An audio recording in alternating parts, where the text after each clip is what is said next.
Welcome to Machines and More. I hope you all are having a warm, wonderful holiday season here, and it's an exciting day, especially because I get to show you the M1 Evo. This is the new end case. And sorry for the delays. I was meaning to show you guys this case and the content a few months ago, but a couple things came up. The one that I received early on, this one here, was the V1. Now, shortly after that, the V1.1 revisions were implemented, so I was asked to hold until I got to see the 1.1 parts, and that finally arrived, so that's why we're here now. Now, I have had a chance to take a look at these parts, and I'll talk about those differences at a high level shortly. But what I tested with and built with is the earliest version here. So the broader review highlights here, they're still going to be pretty much the same. Full disclosure, the case and some components were provided by Ncase for the purposes of making this review, so big thanks to them. I am not paid for this review, however, and it's important to note that similar to some of my other affiliate partnerships, if you do purchase through my link below, I do receive a commission through that purchase. That is just one of the ways that I cover the expenses of running this channel and doing this type of content. Please show your support for the channel by checking out the case if you're interested with that link. That being said, this review is completely independent. They haven't been apprised of the review findings prior to this release. They don't have control over the testing or any of the review opinions here, and you can expect a fair and well-researched review. Whether you buy this case, that's not my objective with any of my reviews. The goal is to always paint a full and accurate picture of the products being presented, so I hope you enjoy this review. So my M1 Classic, it's a bit worn from rebuild after rebuild over the years, and despite that, it is still working incredibly well. This was my daily driver for a long time, and I built in it again just so I had the experience fresh in my head before I started with the new one. And that just reminds me why I love this case and this layout, this design so much.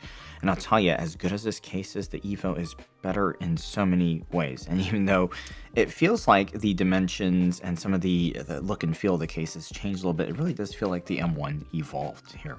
So V1.1 is currently shipping now, and another plot twist, there's a V2 coming soon, and I do have that prototype on hand to give you folks a preview really soon, so in the next few days. Today I will be covering 1/1.1, and I'll talk more in detail about the configurations that you can do in a future video. Mostly likely that will be more applicable to folks that already have the case on hand already or en route, so I will just talk about those at a high level today. So the objective today, I'll talk through the features and what's changed here. I'll give you some performance benchmarks versus the M1 Classic and also the Cooler Master NR200. Some pros, cons, things I like, dislike about this case, and then we'll get into who this case is for. Okay, so what's changed? Functionally, the biggest change here is that you now have a case that you have to put together yourself. It's flat packed, just like the T1. In fact, the V1 and 1.1, they share the supply chain with the Form D line. So now you get the very detailed aluminum, CNC'd aluminum panels. These are extremely high quality, just like with the T1. And this is nothing that the M1 Classic could ever come close to. Physically, the Evo is 28 millimeters longer than the original. Now, the internal space you get, it's more than that, since the front panel space, which was previously reserved for SSDs in the M1 Classic, it's now gone. So, for example, the max length on the GPU grows about 40 millimeters here. The height for me, it's a pretty big functional change here. It goes from 240 to 256 millimeters, and that allows for expanded motherboard compatibility to an MATX board. If you choose to stick with Mini ITX, you get an immense amount of added freedom because of that, and you can position the board in a number of positions and configurations just by adjusting the standoff locations. So if you're liquid cooling, you can choose to, for example, top mount the radiator, or give just enough room for top exhausts and maximize the space under the GPU. Along with the expanded height, though, is 4 slots of GPU clearance. For the width, I measured 1 millimeter less on the Evo externally, but internally it still measures up mostly the same.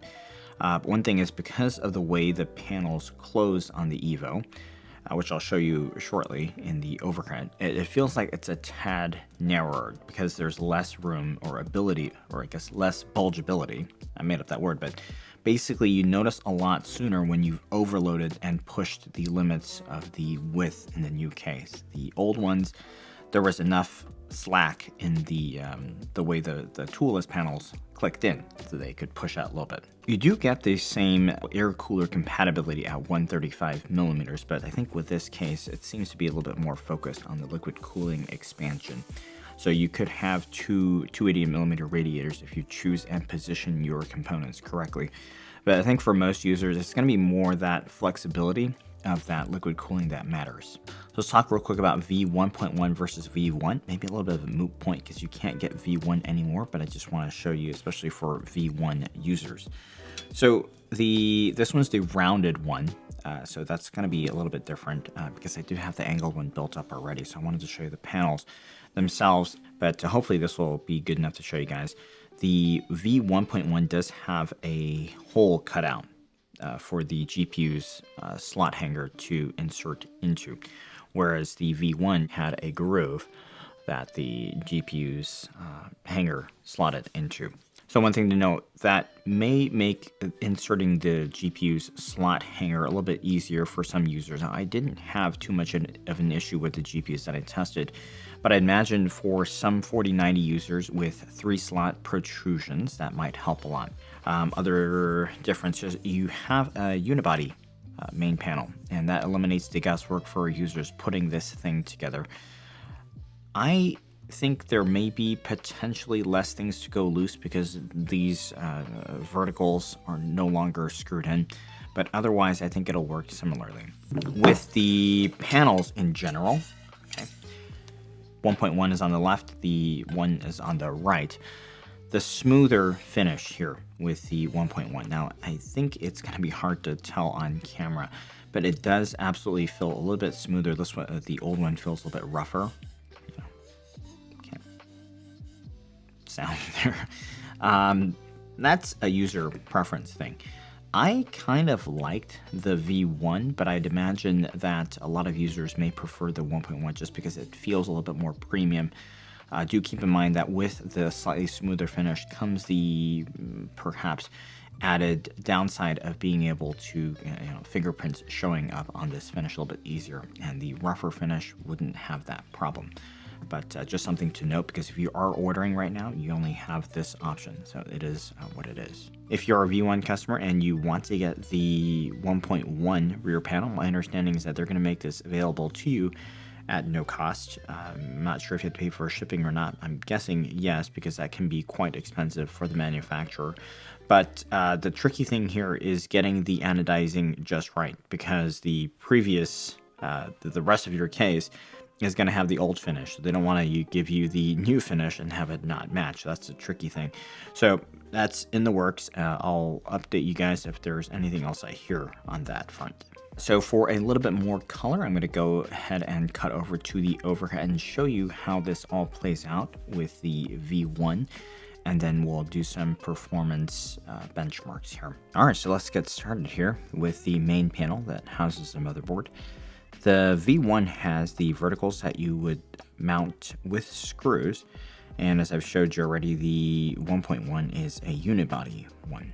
This is the panel that your motherboard will mount to, and possibly your power supply if you choose to do it that way. One of the marquee features of the Evo is the ability to take an MATX board. There are some considerations with top mounting fans, but you should be able to at least get one top fan over your board, regardless of the heatsink on your board. With an MATX board, you do also have to mount the power supply to the front panel, as it will not fit next to the board. And doing it that way means that you are limited to a 240 millimeter radiator on this side. Bottom fans may fit if you don't use the bottom expansion slot on your MATX board as well. This case is very flexible, and especially so for mini ITX boards, so you can move it up and down as needed, and based on the drilled holes on your MOBO panel, you can place it to perfection. With Mini ITX, you can also have 120 millimeter fans next to the board. That is a very unique location in SFF, and that fan position is quite rare for traditional layouts. For example, this Sliker S620 is pretty unique already, and it can only mount one in that spot. So a 92mm will also fit at the back, similar to the Classic. One of the configs, you can do a vertical GPU. I will show you how. You also have pass-throughs for an open loop at the back panel, similar to the Classic. Now your default PSU is going to be in SFX, and I still think that's the best for this case. Technically, you can get a bracket for an ATX, and you can also use SFX-L, but SFX will give you a lot of freedom, as well as the ability to run the motherboard side panel fans, and this really would be my preference here. Mounting next to the MOBO panel works with a mini ITX board, but for the optimal fan placement, you would mount it at the front. And the cage system here for the power supply has a series of holes to allow you to dial in the exact vertical position for that power supply. Now it is a little loose though because of how it hangs, so if you are traveling, this might be a consideration, and so just be aware of that. You will have to install that front I/O plate. I'll talk about it real quick. Power LED, power switch, that's all you get. 2 USB-A's, this will split off to 2 headers and a USB-C, and you'll see there's actually another USB-C item. This is not a mistake, it's a pass-through for a USB 4, so if your motherboard has that capability, you can leverage that. So regarding those super special MOBO side panel fans, your mounts are at the top and bottom of the main panel. So a bracket is provided to secure 2 fans to each other so they don't swing, or you can also use a 3D printed fan bracket like I designed, or simply just zip tie them together because it's going to be in a blind spot and you won't see those zip ties. With MATX, you won't be able to use 120mm fans, but 92mm fans can still work. The Evo changes up the rad or fan panel. Instead of a fan bracket that is full for all the mounting holes, you instead get 2 half brackets with your standard kit. And you can use one at the side and one at the top, or you could choose to deploy both of them on either side for more security. And if you're doing a top rad, I would recommend using both because of the leverage that could apply if you were to only secure the radiator and fans along one side. The extra length here enables you to put power supply here and also those fans. Just the Classic here, there's a lot less space here for the radiator also. So that is what enables that. The extra height is what gives you the capability to place the MATX board. Okay, the width is pretty much unchanged, but way more flexibility in the new one, and that does bring it out to be about 15 liters versus the 12.7 or so on the Classic, but I think it's volume well spent. A vertical GPU is one of the configurations. You do have to get the riser cable kit in the foot separately, but that will allow you to place the GPU vertically. There's a few ways to do it properly, and I'll show you in the detailed guide shortly, but just suffice to say it's a little bit tricky, but not too bad. This is the vertical GPU with the top-mounted radiator build. A side-mounted rad like the OG M1, it's also a great standard configuration, and if you're careful with the placement of your motherboard, yeah, you can get a whole bunch of fans in here. You see 2 slim top fans, 2 MOBO side fans, 2 full thickness bottom fans. Mind you, this is with this thicker 6800 XT as well.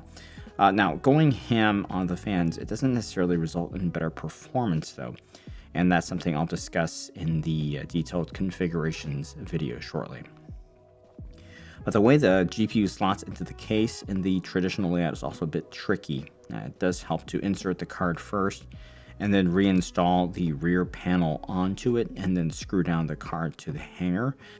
You don't have to go ham on a whole bunch of case fans. Just doing 25mm top exhaust plus the MOBO side exhaust is perfectly fine. And that's how I tested it for our performance testing. For the bottom feet, you can go with the Classic style ones, which are an add-on, or the default kit comes with a T1 style round rubber pads. It does sit the case quite low to the work surface though, so I would opt for the classic style ones. Plus the proportions look a little bit more proper with them. Closing up the side panels, it's a little bit tricky. It's the same setup as the T1. You just slot them into the bottom panel and then apply the top panel carefully. You do have to be sure that the panel is lining up properly, and that way you could avoid bending the mesh part out if it happens to be pressing against the front or rear panel. A bit tricky when you have to hold it down. So if you have a helper handy, it's good, but yeah, you shouldn't have any problem managing this on your own. One thing to note is taking off the side panel, especially under the motherboard, is a little bit tricky. You want to pull up to kind of get it out of the slot. Okay, and once you feel that disengage, then you can lift it at an angle and then that'll come out. All right, little AI time here, right? What's the quintessential SFF case? Here are a few popular options that have received positive reviews. Dan Case's A4 SFX. Okay, I'd agree with that. Ncase M1. Yeah, see?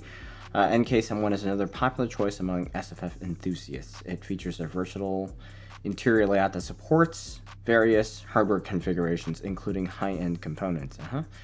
Seems about right. It offers excellent cooling capabilities and customizable options. 3. Low-key Ghost S1, Cooler Master NR200. I don't know about the S1. NR200, yeah, I'd agree. But yeah, M1 Classic, and now the M1 Evo. This is the extension of that ethos. So those few builds that you've seen, that's just the tip of the iceberg, right? Because you can invert any of those builds, and then you can use an ATX power supply. There's a lot of other things you can do here. And the value here is the flexibility and configurability to suit plenty of power users. In addition to expanding out to the MATX board height requirement, the gain is also in the size of the GPU that you can run. So if you have a huge 4090, this is your case, and you have a lot more space for your card. Or you can also spend that towards case fans on top, case fans on bottom, radiators, whatever you want to do. Let's take a look here at performance testing for the liquid cooling test. The tests come courtesy of the Cooler Master ML240. This is the white edition that they sent by. It looks really sleek, and it is consistently amongst the highest performing 240s in the sub 30mm radiator category. So I'll leave the link down below. Definitely support them and check it out. And I thought it would be most fair to show the test between the M1 Classic and the Cooler Master NR200 in a similar configuration. So instead of, comparing against a top mount rad here, I wanted to do just like for like. So that way we have less variables to tease out and just kind of isolate with the impact mainly of the side panel, the motherboard side panel exhaust here. So for liquid cooling, I'm testing with a side mounted intaking radiator. For the liquid cool test, CPU here is the 7900X. The M1 Classic will have the rear 92mm fan, and the NR200 has the top exhaust, also with a 92mm fan. For the Evo, since we can, I'm testing with the motherboard side exhaust here and the top exhaust as well. And as you can see, at identical RPMs and the case fans at a more or less inaudible noise level, the M1 Evo is a big improvement over both. And these are two cases that I would consider already to be in the upper echelon when it comes to liquid-cooled CPU thermals in SFF. For air cooling, I tested the U9S, like I have it set up here. The NR200, it can take a bigger cooler, but I wanted to keep the cooler the same to eliminate that, because that would be a pretty big variable if we just want to see what the differences with airflow are. And with the M1 Classic and the M1 Evo, I had an exhausting T30 out the side panel like this. And with the NR200, the best configuration is actually typically an intaking side panel fan, so that did get flipped around for that. So there is that subtle difference there.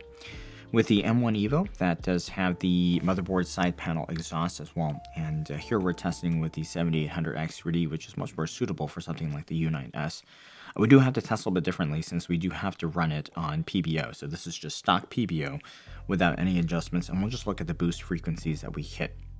So we do see the highest with the M1 Evo, and the temps, they look like they are the best as well, although this is a little bit less meaningful because the system is going to be giving it power based on the available thermal headroom. So it may run a little bit hotter if it sees more headroom. So the airflow config in this new case, it does appear to work well for a small tower cooler as well, especially compared to these two cases.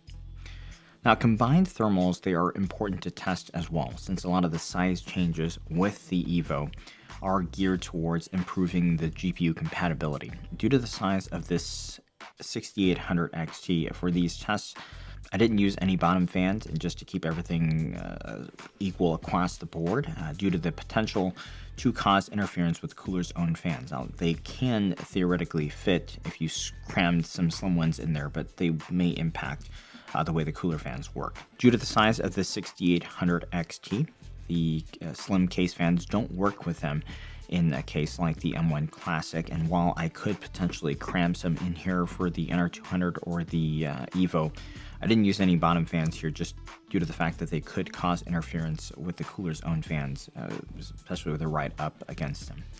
For 1440p gaming, for the AIO, the Evo has the best CPU temps out of all these cases here.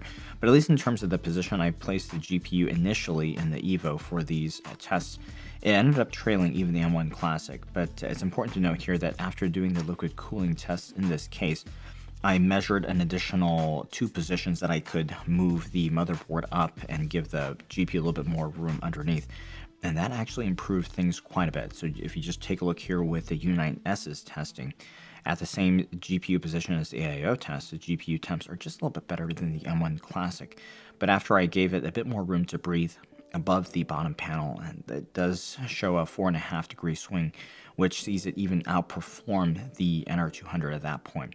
So I will get into it in a different video, but the GPU temps with the shifted up position, it does mirror some of my other testing with this case when I was doing the configuration testing with a similar setup, not the exact same AIO, and I'll discuss that in another video. But I think around about 74 degrees is what I would expect for this GPU when it's properly positioned, but I just wanted to caveat that previous data point since I still have to present it as it is. But the GPU in the Evo, it does appear to be quite sensitive to the positioning.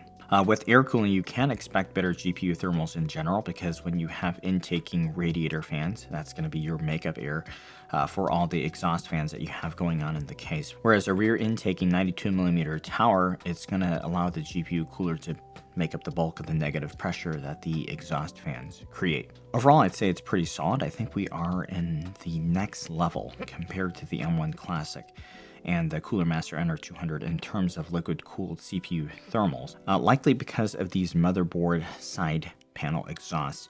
Remember, with the Mini ITX, you can have 2 120s. With the M-ATX board, you could potentially have 2 92mm fans here, depending on your radiator setup. But either way, those fans would work in conjunction in the same direction with the radiator fans, and it'll pull that exhaust out immediately, so it should have a measurable impact.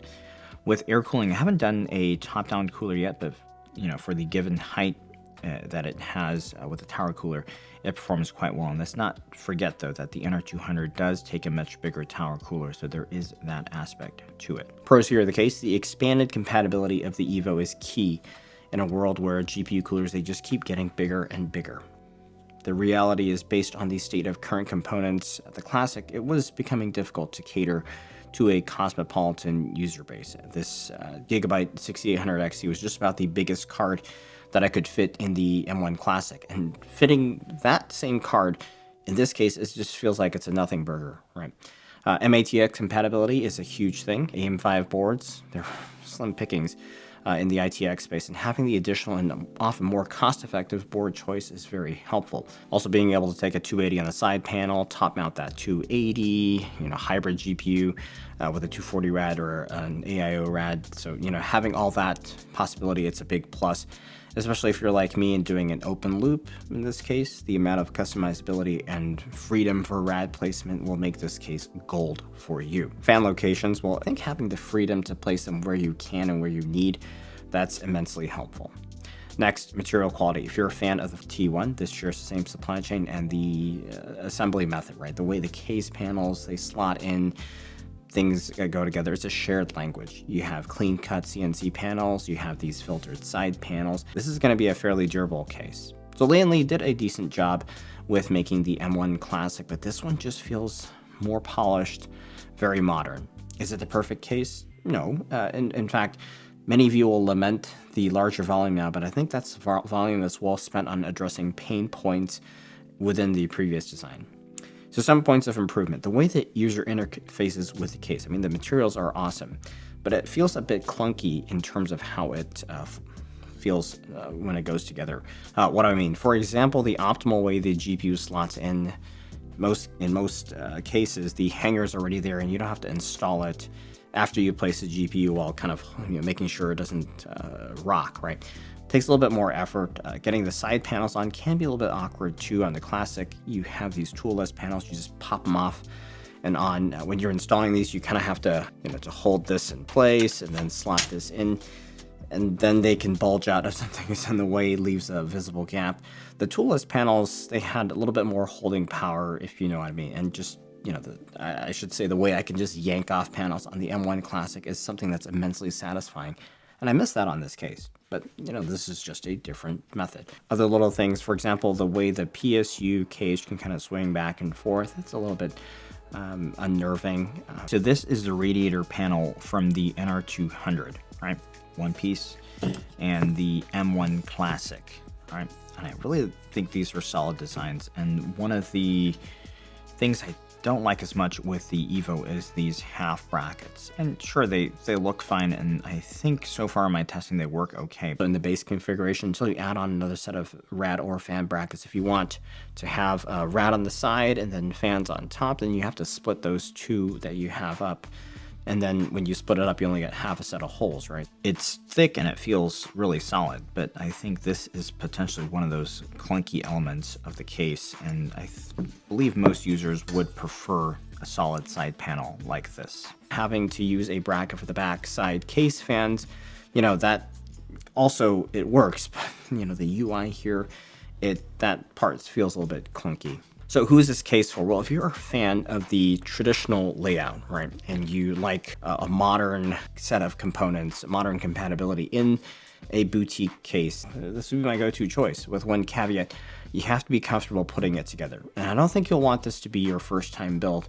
There's a lot of things that one should feel comfortable with before attempting to build in this case. For example, the planning, the ordering even, the layout, deciding where to run cables, where to put fans. It's going to be a lot. It's going to be overwhelming for a first-time builder.